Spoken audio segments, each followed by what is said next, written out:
राम और काका भूषणी, भक्ति की परम सीमा।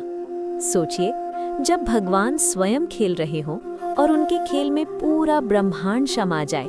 ये कथा है श्री राम और काका भूषणी की भक्ति, माया और ज्ञान की एक अद्भुत लीला। त्रेता युग का समय था।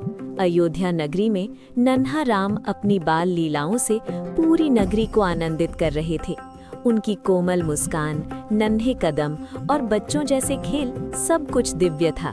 उसी समय एक कौवा वहां आया। ये कोई साधारण पक्षी नहीं था।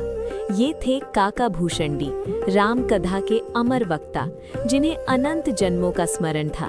काका भूषणी जी दूर बैठकर नन्हे राम को निहारते रहे। उनका हृदय प्रेम और भक्ति से भर आया। अचानक नन्हे राम की दृष्टि काका भूषणी पर पड़ी। नन्हा राम हंस पड़े और खेल खेल में बोले, अरे, इस कौवे को पकड़ना है। वो नन्हा सा राम अपना कोमल हाथ बढ़ाने लगे।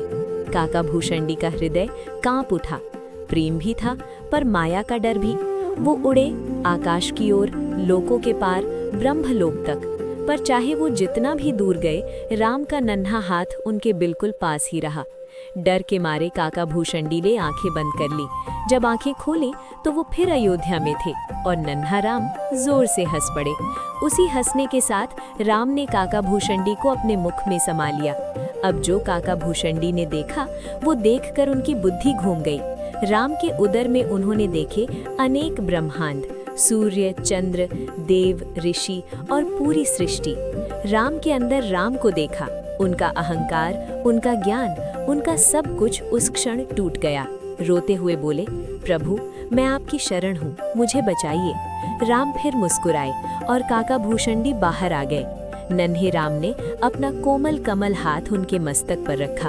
उस स्पर्श के साथ ही उनकी सारी माया, सारी अज्ञानता, सारी शंका नष्ट हो गई। राम बोले, जो मुझे हृदय से भजता है, उसे मेरी माया कभी बांध नहीं सकती। इसीलिए आज भी काका भूषणी कौवे के शरीर में ही राम कथा सुनाते हैं, क्योंकि ये वही शरीर है जिसमें उन्होंने नन्हे राम के दर्शन किए। अंतिम प्रश्न, जिस प्रभु का नन्हा सा रूप पूरे ब्रह्मांड को अपने अंदर समा सकता है, क्या हम अपना हृदय इतना शुद्ध और निर्मल बना पाए हैं कि राम उसमें सदा खेलते रहें? नीचे कमेंट में लिखिए। जय श्री राम।